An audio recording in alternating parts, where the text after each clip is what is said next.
Throughout 2019, British politics was in flux, with old certainties getting shat through a bin bag left, right and centre.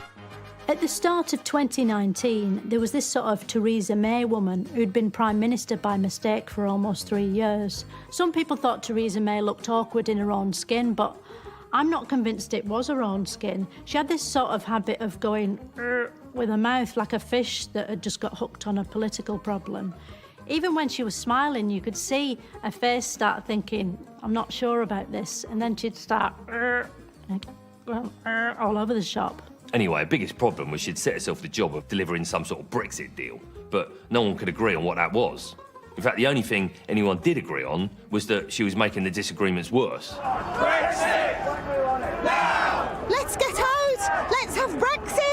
Leavers kept saying Brexit was the will of the people. What I believe we must do is deliver on the will of the people. And the 48% who had voted Remain weren't happy about that because they were people too. But in a referendum, the side that wins gets to decide which way everyone else had really wanted to vote in the first place, and then add that to their score. So once you factor that in, the result goes from 52 to 100% leave, which is why it's the will of the people. And you can't argue with that, or even secretly disagree with it, because it's your own will.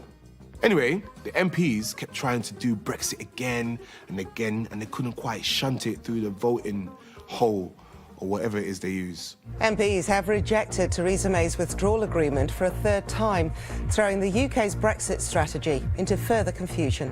While all this was going on, Corbyn still didn't know how he felt about Brexit. It was really difficult for him, even harder than trying to work out what anti-Semitism is.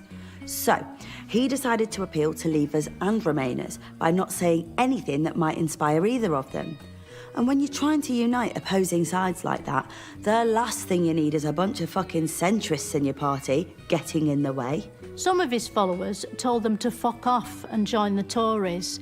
So they did, the obedient bastards.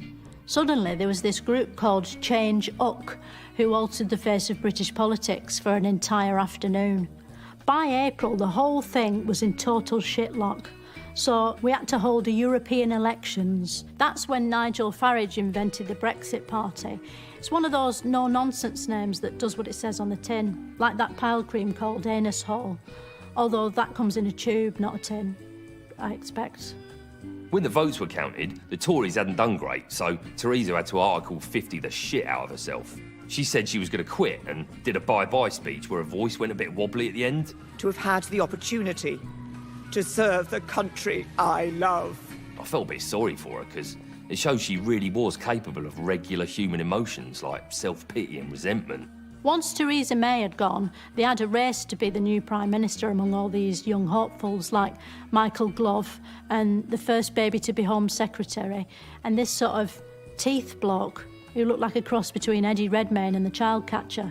But the front-runner was always Boris Johnson. When you see him on the news with his hair and his face looking like an overstuffed scarecrow that's fallen in a trough of pink-flavoured Angel Delight, you think, hang on, I'm going to absolutely piss myself here, like the cartoon's just come on. But instead of telling jokes, he just sort of makes posh buffering noises. I'm cautiously optimistic. How is that good enough? Anyway, Boris won, so he had to become mayor of Britain for a bit.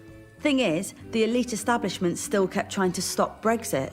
But luckily now there are these everyday, underdog, honest men of the soil like Jacob Rees-Mogg ready to take them on.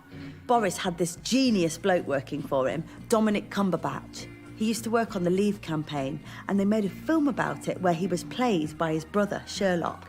It really brought home just how clever and bold he was.